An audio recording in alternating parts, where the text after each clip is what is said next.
This Torah class is brought to you by TorahAnytime.com.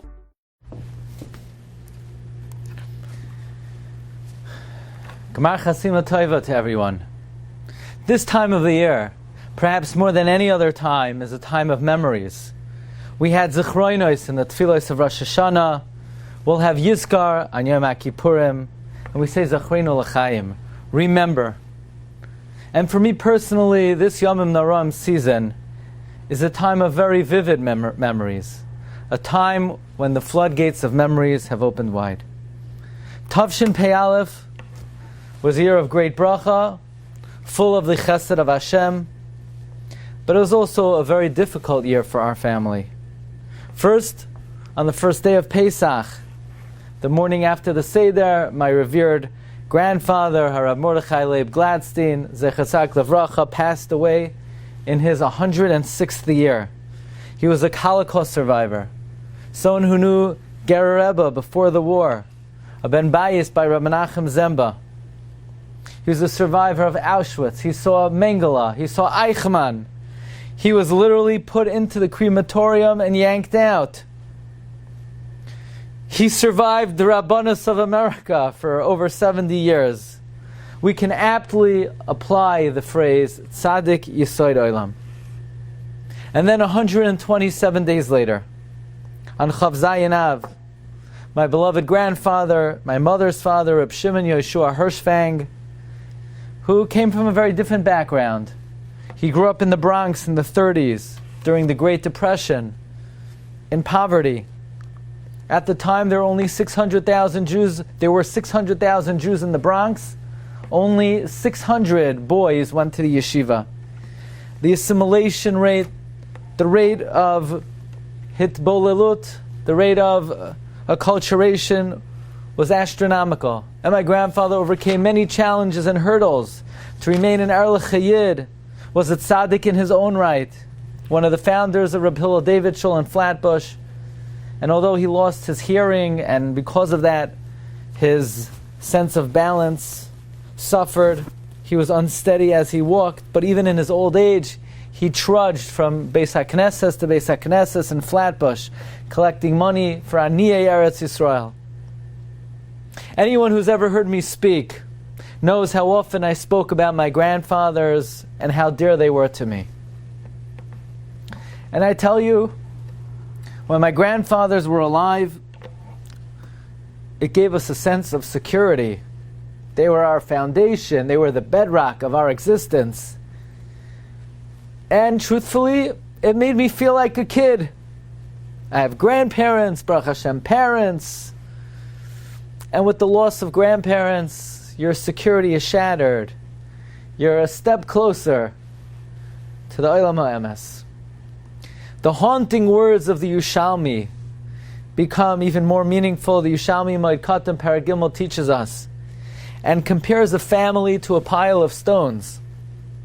A mound of stones. It seems pretty stable, but when one stone is moved, the whole pile seems very uneasy and unsteady.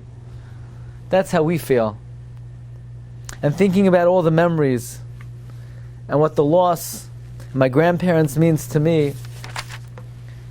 My grandfathers were from the most profound influences in my life, and the following Gemara in Masechta Tainis comes to mind.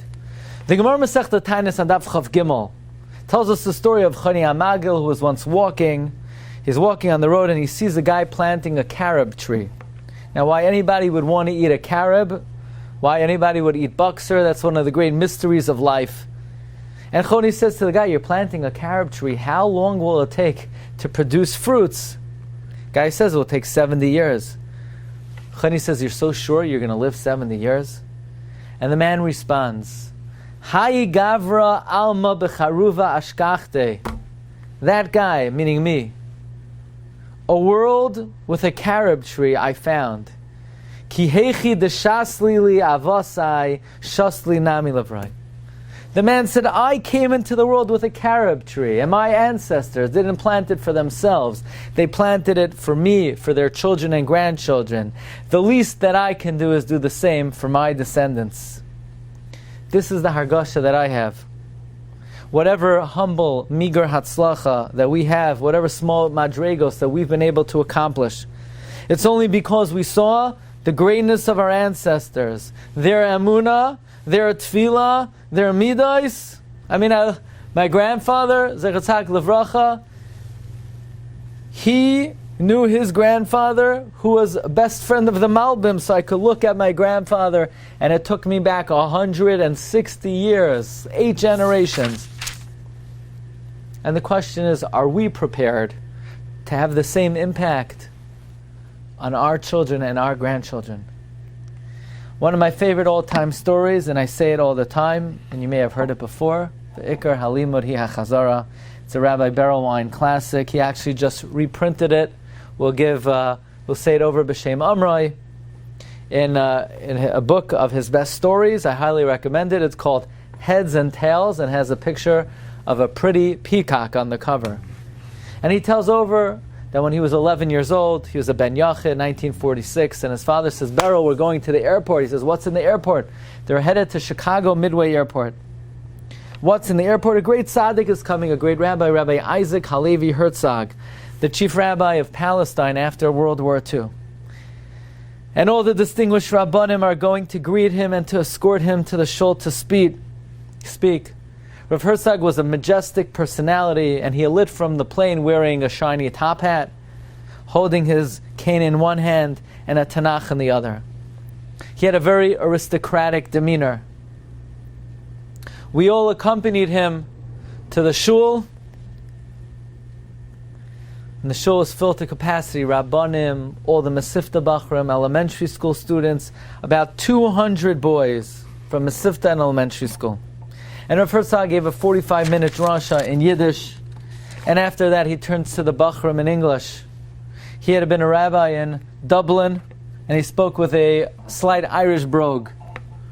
He said, I just returned from Rome, where I went to visit Pope Pius XII. And I had with me the names of 10,000 Jewish boys and girls, many whose parents had placed them with Catholic families and monasteries and Christian institutions, hoping to save them from the Nazis.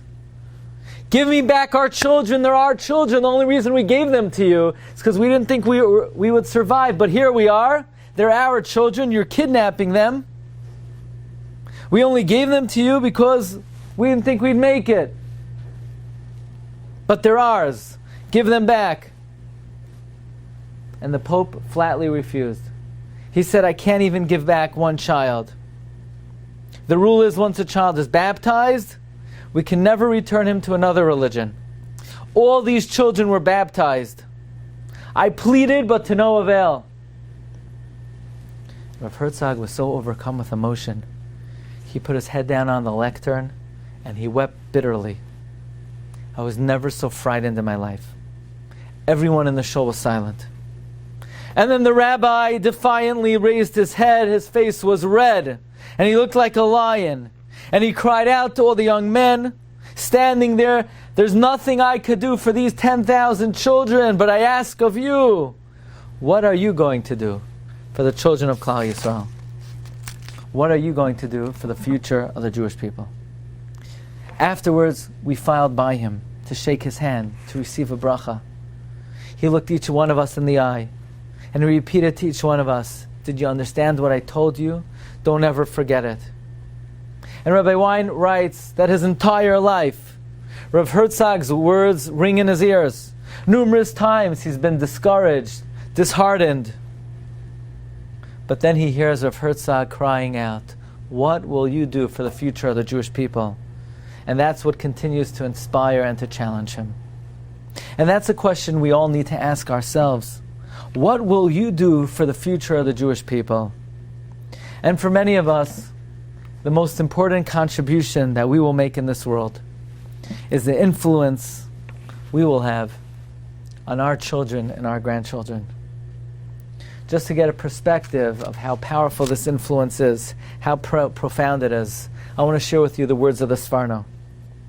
The greatness of Moshe Rabbeinu is well known. The Torah is made, b'chol beisi ne'emanhu. Moshe was the most faithful servant. The Torah says, v'leikam navi b'Yisrael k'Moshe. He took us out of Mitzrayim. He went up to Har Sinai to bring us the Torah. He gave us the man. The Torah says, "Vaykom Navi b'Yisrael k'Moshe." Torah says, "Vayish Moshe anav moed." Says Rabbeinu Yoina. Just like Moshe Rabbeinu excelled in the character trait of humility, he likewise similarly excelled in every other midah tova more than anybody else. The Medrash says, "Moshe shakol keneged shishim riboy shel Yisrael." Moshe's greatness was the equivalent of 600,000 Jews. How did he do it? What was his secret? Can we pinpoint, can we identify the shoresh of the gedula of Moshe Rabbeinu? What was the nekuda that is most responsible for the greatness of Moshe Rabbeinu? Here's another question to think about. Moshe's brother, Moshe's sister, no, not too shabby. I mean, that's one all-star cast family. Aaron HaKoyin, Chazal say, was shakal, keneged Moshe Rabbeinu. Miriam Anavia sang the Shira. That's some family. How did the parents do it? Moshe, Aaron, and Miriam. And the Sfarno reveals an amazing chiddush. It says, the Sfarno, Levi, Herech Yamim Al Kulam. Levi outlived all of the Shvatim. Levi lived 137, Yosef only lived 110. It says the Sfarno, because Levi Herach Yamim Al Kulam, Gidel es b'nei banav lahavin ulahiris. He was able to teach his grandchildren and produce Talmidei Chachamim. It says the Sfarno v'chein Kahas. Likewise, Levi's son Kahas lived a long life. Ve'amram, Lamram lived a long life. And ba'oifen, says the Sfarno, ba'oifen sheyatzu mehem Moshe, Aaron, and Miriam, in a manner that Moshe, Aaron, and Miriam were able to be produced. Remember, our Rosh Yeshiva of Henoch Leibowitz, Zechatzak Levracha, pointed out that from this Sfarno we see how more than anything else in the lifetime of Moshe Rabbeinu, the primary siba, the primary cause of the godless of Moshe Rabbeinu, his anava, his humility, his nevuah, and all his other unparalleled attributes, was because of the kesher he had, the influence he had from the earlier doiros, from his grandparents, from his great-grandparents, from his parents. In other words, where did Moshe come from? Where did Aaron come from? Where did Miriam come from? We don't believe it takes a village to produce a child. It takes a father, it takes a mother, it takes a grandmother, it takes a great-grandfather to produce a Moshe Rabbeinu. So you say, oh, maybe that was a one-time phenomenon. Of course, if you have a great-grandfather like Levi, a grandfather like Ahaz, father like Amram, okay, you could produce a Moshe Rabbeinu, but this is not relevant in our times. This is some kind of archaic phenomenon. Comes the Sfarno in Parshas Mishpatim on the pasuk Loisiya Mishakela va'akara be'artzecha es mispar yamecha amalei, says the Sfarno. The bracha, the Torah vouchsafes here, is the bracha of Arichas Yamim. What's so good about Arichas Yamim? It says the Sfarno, when a person has Arichas Yamim, he will be able to see his grandchildren and teach them and be Masake in future Dairos. It says the Sfarno, Ba'oifen Shekara Be'inyan Levi Kahas Va'amram, in the manner, in the very same way that Kahas, Amram, and Levi were able to produce Moshe, Aaron, and Miriam. So this is a bracha that's available in all generations. That's Mispar Yamecha Amalei. And if you were fortunate enough to come into this world with a carob tree that was already placed in it, if you were fortunate enough to see parents and grandparents, and perhaps further, then you need to make sure to leave the world with a carob tree placed in it as well. You need to make sure that you provide future generations with the image and the proper tzura of what an Eved Hashem is. And if you're already grandparents, maybe you thought these are the years to take it easy, to retire, to slow down. You think, I'm 60, 70, 80 years old, it's time to kick back, go down south, play golf, relax a little bit. No, there's no slowing down. These are the most important years of life. Chazal say that when Moshe Rabbeinu stood before Paro, he was 80 years old. Why do I need to know exactly how old Moshe was when he stood before Paro? Is this such a momentous occasion that he's 80 years old? Ask Reb Zalman Sorotzkin, and the Torah doesn't just randomly give us dates that Moshe was. Why is it saying Moshe was 80 years old? Says Oznaim LaTorah. Because many people think when they turn 80, it's time to retire, it's time to kick back, it's time to relax. No, Moshe at age 80, he's just getting going. He took us out of Mitzrayim, he gave us the Torah, he led us in the Midbar, he brought us to the precipice of Eretz Yisrael. Says the Svarno, the years of being a grandparent are the most important years of life. This is the time to exert the strongest influence. This is the time you could produce a Moshe, an Aaron, and a Miriam. And if you're not up to that stage in life, now's the time to start preparing. So that when you do reach that stage, may HaKadosh Baruch Hu give us all that bracha, we are able to fulfill what perhaps will be our greatest role and tafkid ba'olam hazeh. Let's try to study and focus a little bit. What is the influence of a parent or a grandparent? Why is it so powerful? Obviously, there are many factors. I want to focus on one particular factor that I've paid special attention to as of late. I've noticed a phenomenon over the last couple of years of speaking. I can give a shiur or a lecture on a certain subject, say for 45 minutes, an hour, and it could be about a certain topic, and sometimes the feedback that I get about the subject is completely unrelated to the subject matter. It's usually about something that I mentioned randomly, agavorcha, in the course of the subject. I'll give you an example. 2 weeks ago, I spoke for a girls' seminary in Monsey. And I spoke about the subject of Shuva being comparable to Tchias HaMesim, and why we say Umidoy Melach in Shayfaris.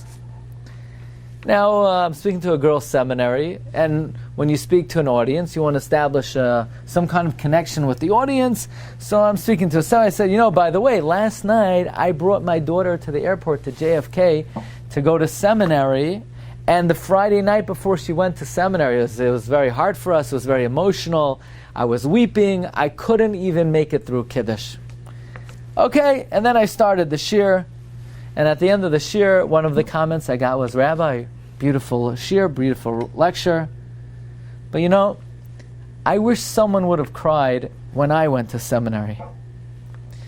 Now, that's a very telling comment in many ways.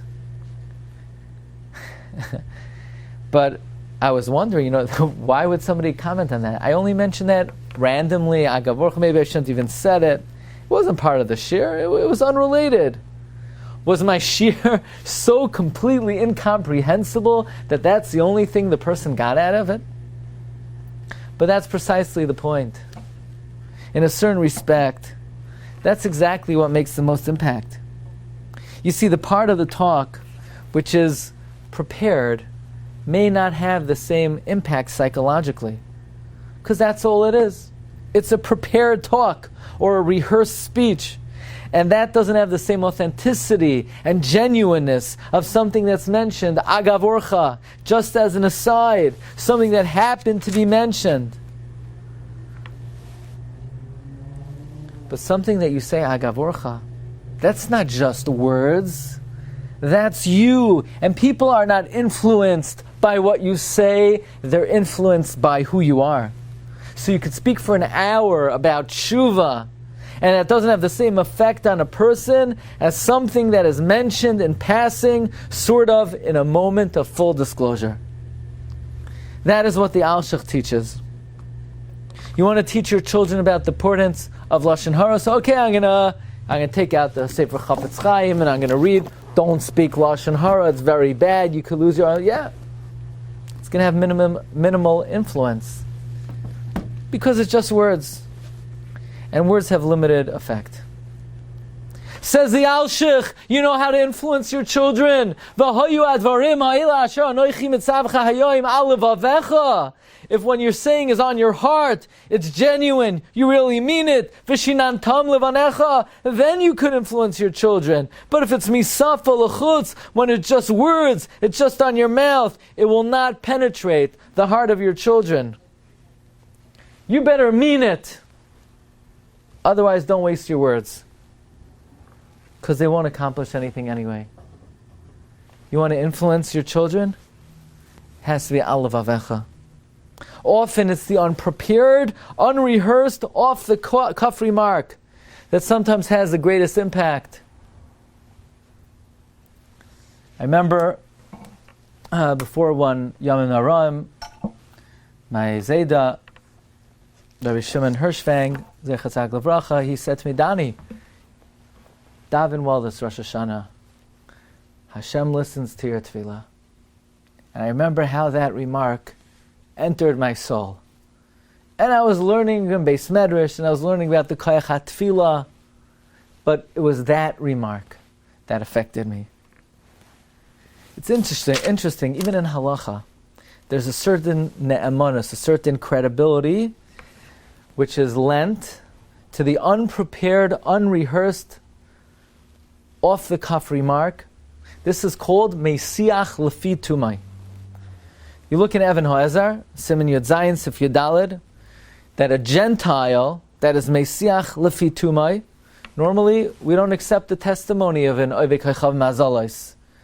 But if he's Meisiach Lefi Tumai, you could have two Akum, and they could testify, and it's irrelevant. We don't accept it at all. But even one Akum, if in the course of conversation he happens to say, it's a shame what happened to Pliny, that he passed away, he was such a nice guy, you could take it to the bank, and a woman could remarry based on that off-the-cuff remark.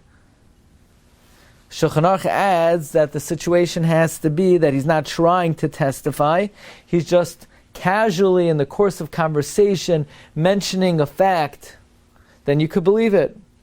The Beis Shmuel qualifies that anyone who comes to Bezdin to testify, even if in the course of the testimony he happens to mention something agavurcha, you don't accept it.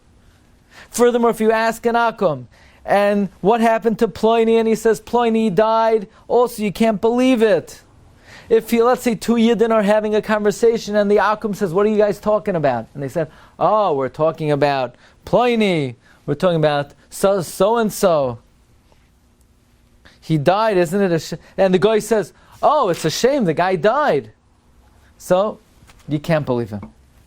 Look in Even Ha'ezar Sif Yudalid and Siman Yud Zayin, that if there's any amasla or any motive that the person may have had to make that statement, either self-promotion or whatever it may have been, we don't give credibility to Meisiach Lefi Tumai.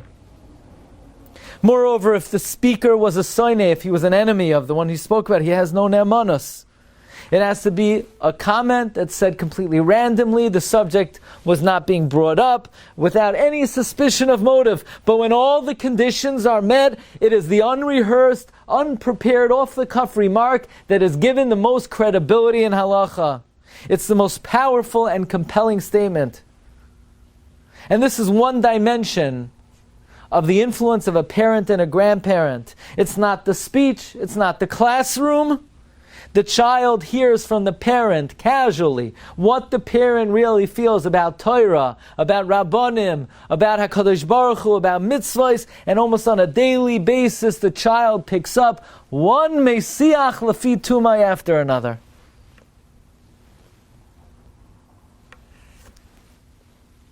And of course, as much as children are influenced by what we say, they're influenced by what we do.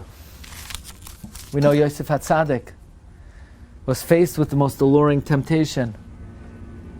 He's a young, handsome man, and day after day his master's wife is persuading him. She's relentless. Vayhi kedabra el Yosef yoim yoim. She's wearing on him to the point where the pasuk says, Vahayehi kahayoim hazeh vayavoy abayisa lasos malachtoi.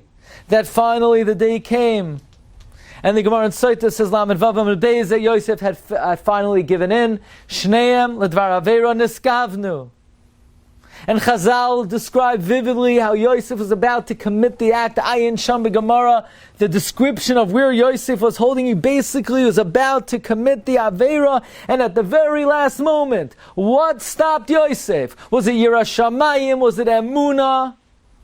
Was it Avas Hashem? No. Basa diyuknoi shel aviv v'niras aloi b'chaloin. Yosef saw the image of his father. And Yosef musters the strength to overcome the challenge. That's what gave Yosef the strength to overcome. The Chazar teaching us that a child's future in large measure will be determined by the images and the behaviors that he saw from the parent. The more the parent serves as a personal example, the greater will be the child's chance of success in this world. What a child sees in the four walls of its house will never leave him, either for good or for bad. Happened in the days of the great Goin, the Nachal Eshkol, a child of one of the most prominent members of the community was kidnapped and taken to a Christian monastery. And as much as the child, the parents, and the Rabbanim of the city tried to somehow plead to get the child back, there's nothing that they could do. All their cries fell on deaf ears. And they tried to take the case to court, and they sued the monastery, and they wouldn't even hear the case. They said, you have no evidence.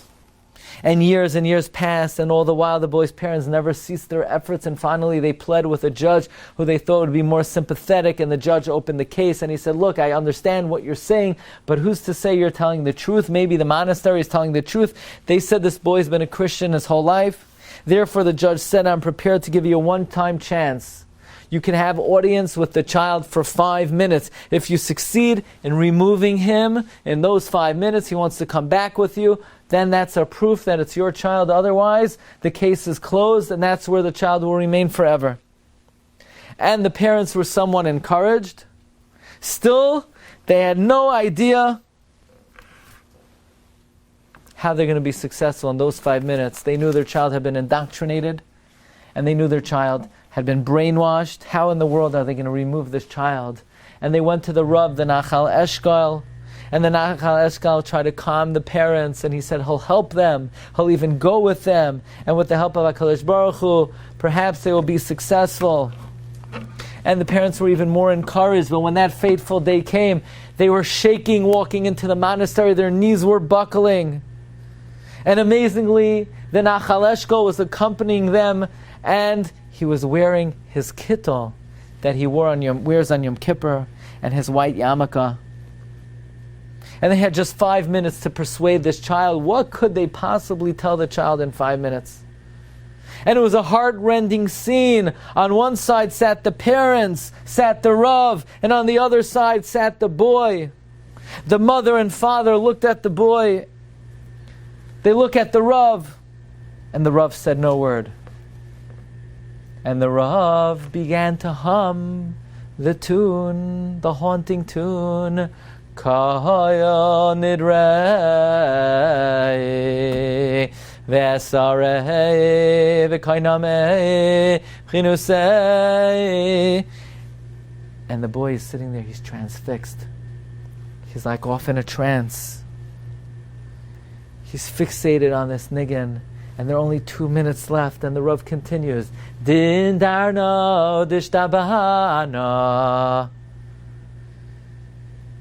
The parents' hearts freeze. The Rav turns to the boy, do you want to come back with us and get Olam Hazeh and Olam Haba, or do you want to stay right here in the church? And as if suddenly, waking from a dream, the boy jumps out of his chair. He falls into his parents' arms. He says, get me out of here! Get me out of here! Take me back to the shul where I heard this niggin! This is the responsibility of the parent, to make sure that the child has in his mind's eye the images of Kedusha, of Tahara, of Tefillah, of Torah. This is what will influence the child. The Gemara tells us about the wicked King Menashe who introduced Avodah Zarah throughout the length and breadth of Eretz Yisrael. And when he was taken to be killed, suddenly, what prompted him? What inspired him to do tshuva? Menashe all of a sudden remembered a pasuk that his father had taught him in shul when he was a little boy. And this is what Menashe said. I remember the Tata taught me, Batzar lecha umitzaucha koil hadvarim ha'ile be'acharis hayamim v'shavta ad Hashem Elokecha v'shamata b'koiloi. And he remembered his father taught him when you're in distress, you could return in Shuva. Ki ke'orachum Hashem Elokecha lo yarpecha v'lo yashchisecha. That Hashem will not weaken from you. He's merciful. And Menashe did tshuva. What inspired Menashe to do tshuva? Yerushalayim, Emunah, no. One pasuk that his father taught him when he was a little boy. He always knew the pasuk. But we never know when these memories will resurface and influence a person. But the impressions made on a child's heart growing up in their parents' home, it's there, it's deep inside. It could resurface many years later. We don't know under what circumstances and under what conditions it will ultimately influence the child, but we know it's there forever and ever.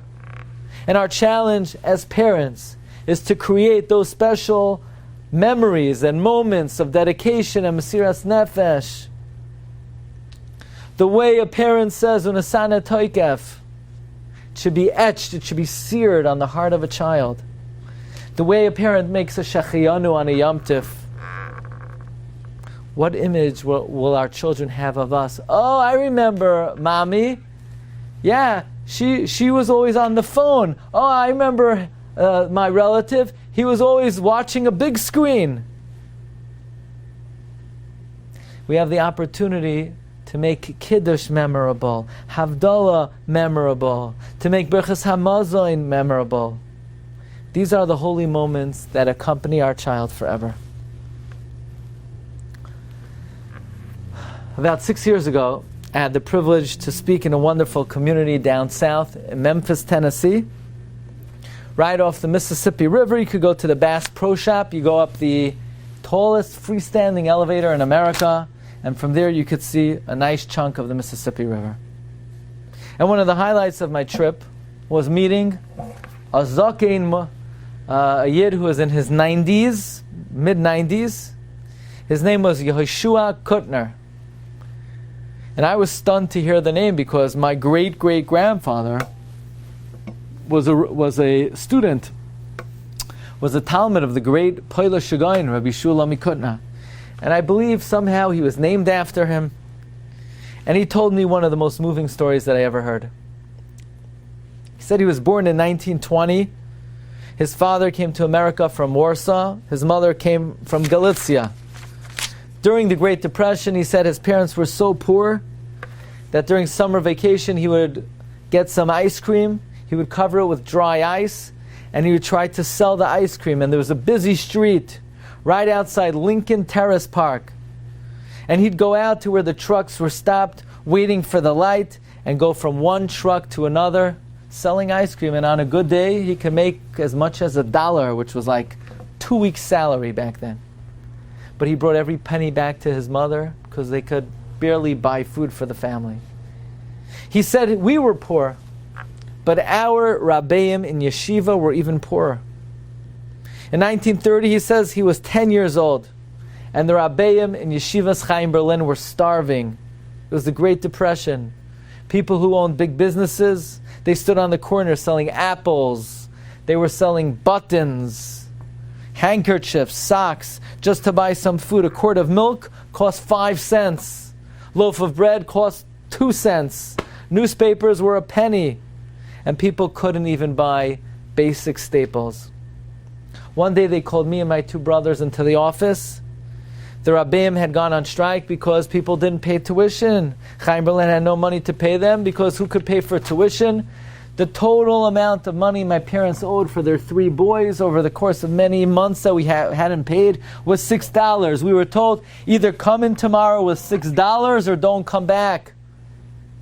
Many boys were sent home.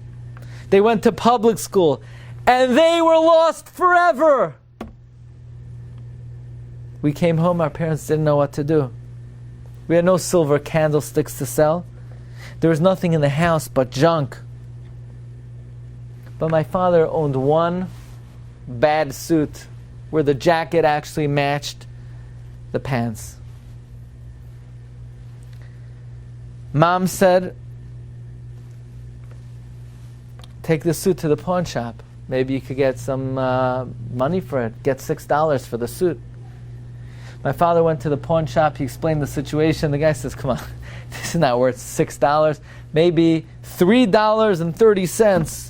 But my father pled and he begged. In the end, the guy gave him $6. And the next day we went back to yeshiva to learn. This was one of the most moving experiences of my life. Now my brother and I understood what Torah was to our family. Others were not as fortunate as we were. Had we even gone in a slightly different direction, my family would not be what it is today.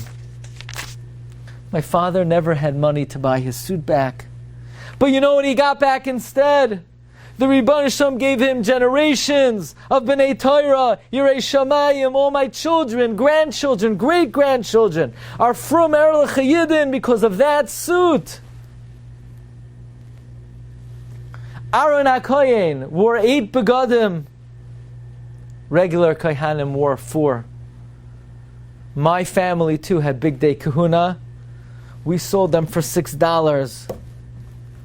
And it was the best $6 we ever spent in our lives.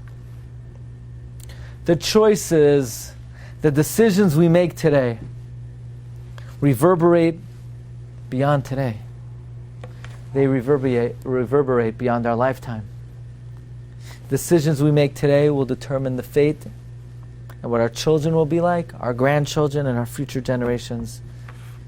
And if we came into this world with a carob tree planted in it, if we have been the beneficiaries of the noble decisions and the Mesiras Nefesh of parents and grandparents, then we owe it to our children and grandchildren to plant a carob tree for them, to make sure we can give them the best opportunity to reap the benefits of our Mesiras Nefesh. The Gemara tells us in Masechta Rosh Hashanah, Melech Yoishev al Kisei Din v'Sifrei Chayim v'Sifrei Mesim Suchim Lefanav, that God sits on the throne of justice, and the book of the living and the book of the dead are open. Why does God open the book of the dead on Rosh Hashanah? Why is God judging the Mesim on Rosh Hashanah? What did the mace do already? What could he have done? Why is the mace judged? What did he do? When he was 6 feet under, he elbowed the guy next to him. Hey, move over. It's getting a little cramped in here.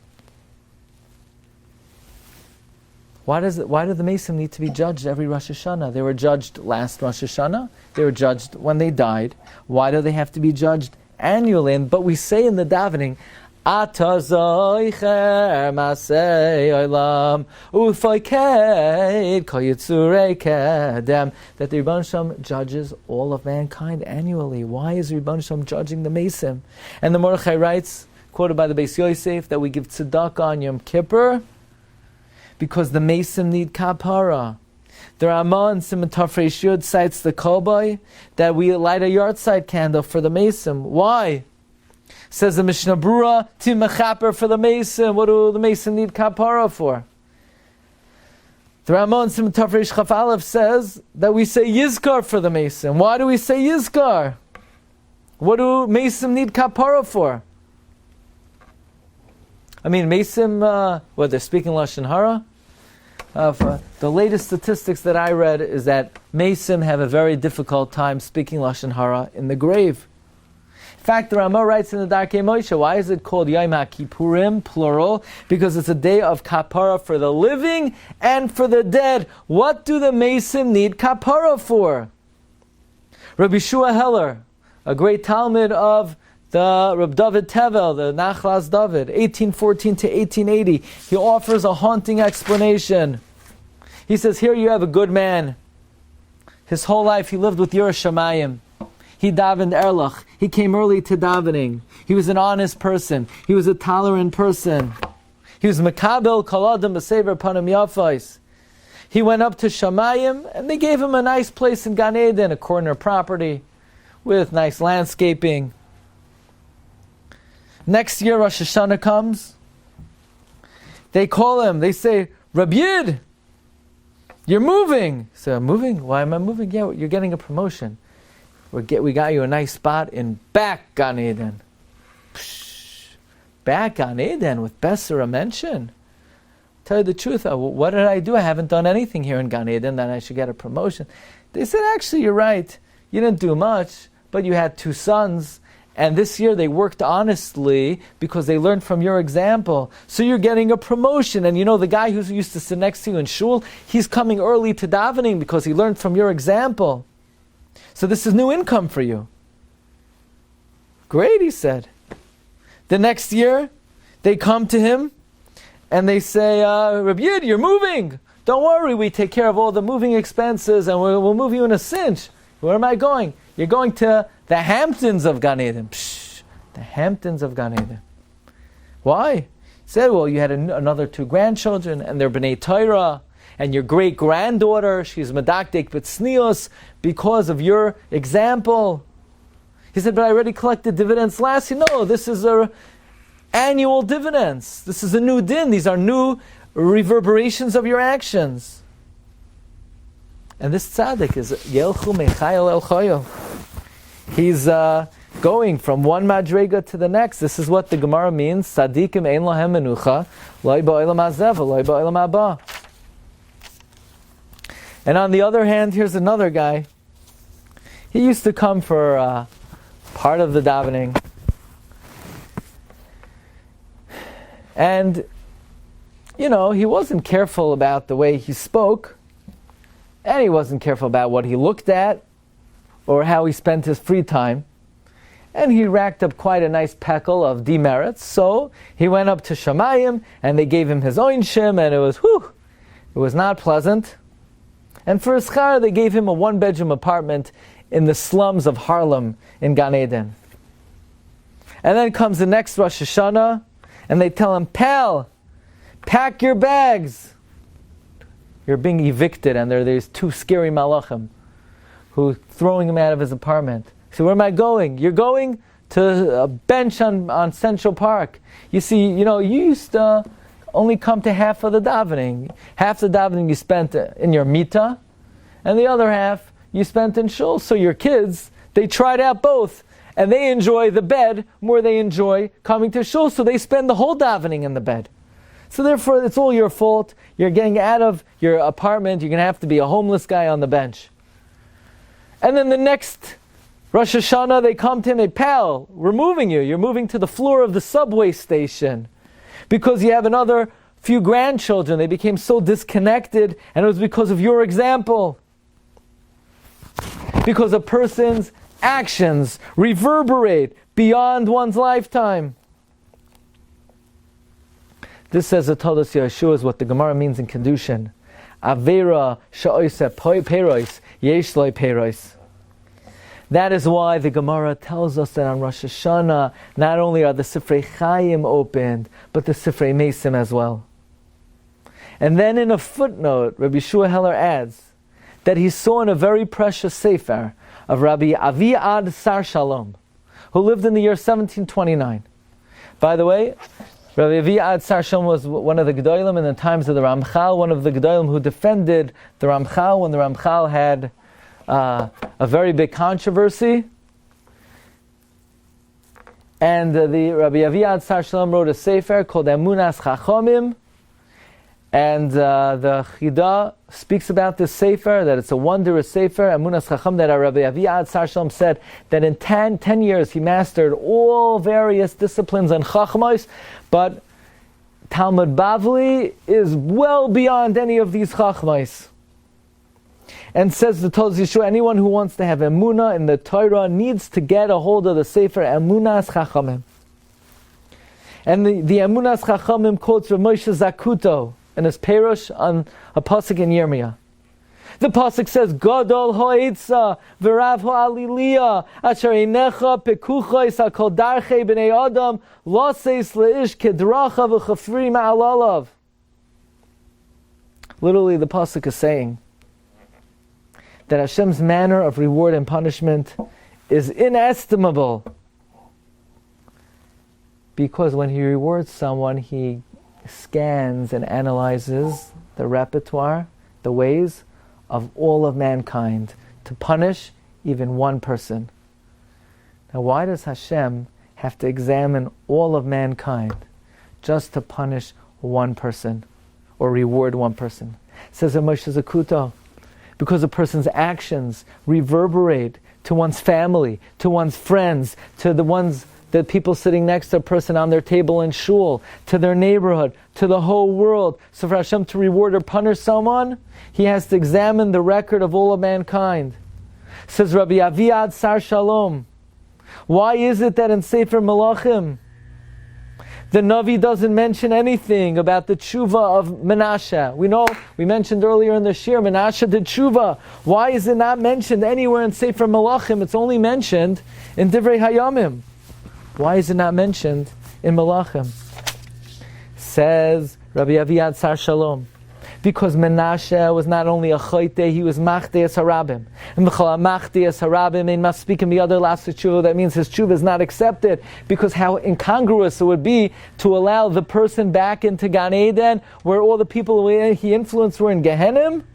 He influenced all of Klal Yisrael to serve Avodah Zarah, and so long as they were Ovdei Avodah Zarah, or children or grandchildren worshipping idols, Menashe's tshuva was not accepted, it was not valued. And even though he tried to influence them, says Rabbi Aviad Sar Shalom, it wasn't enough. It just Vayomer Lihu de Lavodas Hashem. He just said, it's not enough to say. But with the Churban Beis HaMikdash, all the Ovdei Avodah Zarah were murdered. And then they abolished the Yetzer Hara for Avodah Zarah. So once the repercussions of Menashe's being Machteas Harabim ceased,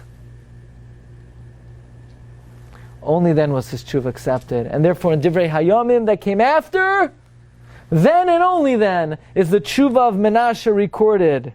How sweet, says the Todas Yeshua, this explanation of Rabbi Aviad Sar Shalom is. And then the Todas Yeshua adds, Sefer Melachim was written by Yirmiyah. In the times of Yirmiyahu, Avodah Zarah was still extant, and therefore Yirmiyah cannot record the tshuva of Menashe. But Divrei Hayamim, the Gemara says in Baba Basra, was written by Ezra, and in the times of Ezra they abolished the Yetzer Hara for Avodah Zarah, and therefore Ezra was able to record the tshuva of Menashe and Sefer Divrei Hayamim. Says the Meshech Chochma, with this Yisoid, we can understand the Gemara in Megillah, Daf Daled Amud Beis. The Gemara says that when Rabbi Eliezer would get to the following pasuk, he cried, Vayomer Shmuel el Shol, Lama here Glatstein lahaloy soisi. Shmuel says to Shaul, why did you upset me to wake me up? You see, Shaul HaMelech was apprehensive in his war against the Philistines. He needed reassurance. Shmuel had passed away. He couldn't ask Shmuel. He had already banished all the necromancers, all the diviners. Hashem wasn't answering him. He thought he had no choice but to summon Shmuel from the dead.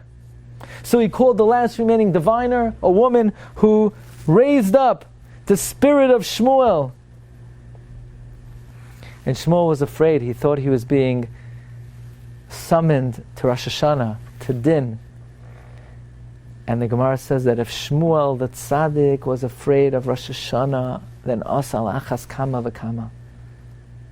And Shmuel says, you're going to bring me up, I'm going to bring Moshe Rabbeinu with me, and he'll testify that there's not one detail of Torah that I didn't observe. What exactly was Shmuel afraid of? What Avera could Shmuel have done? Shmuel had passed away. And why did he need to summon Moshe Rabbeinu? Says the Meshech Chochma, Shmuel was afraid because the pasuk says, V'lo yholchu banav b'drachav, his children did not go in his ways. And if the parent is the cause of the child's defection, then the parent is accountable. So Shmuel was afraid that now, after years and years have passed, he's being called out because of his children's waywardness. Now listen to this, says the Meshech Chochma, that if it's not the fault of the parent that the child veers off, is the parent liable? Originally it said in the Torah, Poiked avoin avois albanim, and vice versa. And the Medrash says Moshe argued to Hashem that it's not right. Why should a parent be responsible? Every kid has free choice. So Hashem says, I'm maskim to you, I'm avatel dati.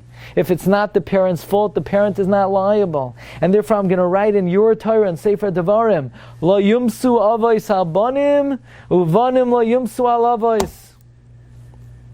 So Shmuel summoned Moshe because Shmuel did everything in his capacity. Shmuel was Meichiach Klal Yisrael and certainly his children, and therefore he brought Moshe to defend him that when it's not a parent's fault, the parent is not liable. But a person's actions reverberate well beyond one's lifetime. They continue to produce peiros, peiros, ad soif kol hadoros. Mentioned my mother's father. He grew up at a time where assimilation affected a hamoinam of the Yidden of that area. But my grandfather, he had a Zayda. His name was Meshulam Feish. And he was a spirited Yid. And when he would sing Zmiros, he would sing Kari Bain, the roof would shake. And that hislahatos entered my grandfather's soul.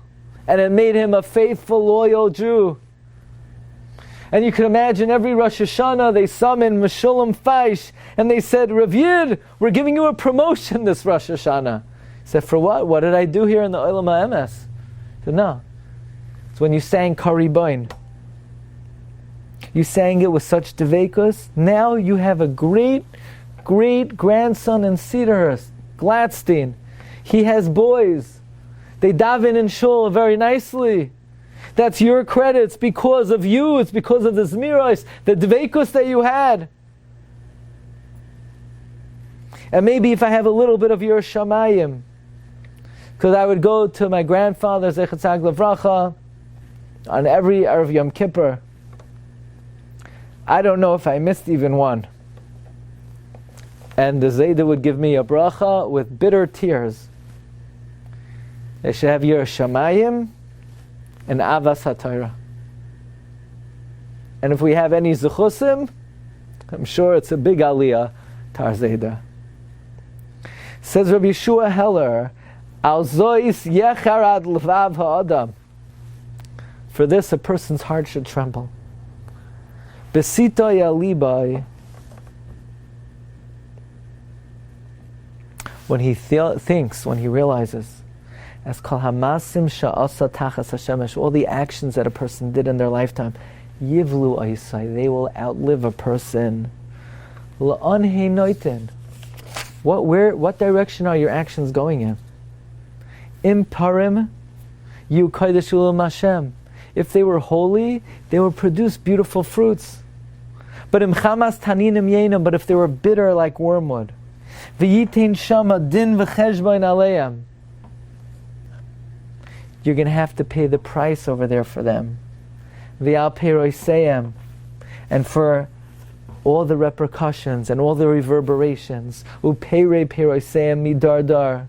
V'yata ben Adam, b'yoischa b'chayim chayascha. You man, while you're still alive, ten libcha v'daitcha liyos royas hanoilad. You need to see in the future, because says Rabbi Yeshua Heller, mi yagala sefer mayonecha v'yamidecha raglecha. Who's going to drag you out of the grave? Loshut ba'aretz u'lasarich ba'larcha l'rachva. To travel the world, to go to all the people who are influenced negatively because of you, to scream at them, don't pay attention to what I did, ignore my life.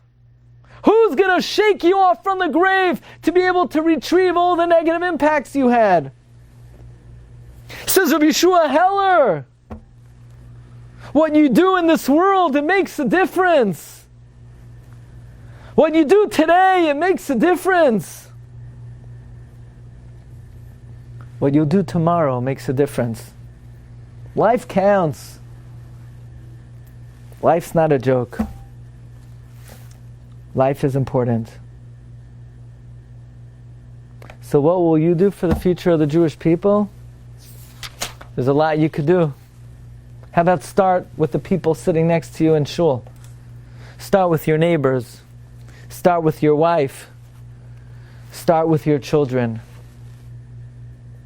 Your actions reverberate beyond your lifetime. What you do, how you act, the decisions you make will make a difference forever and ever. You've just experienced another Torah class brought to you by TorahAnytime.com.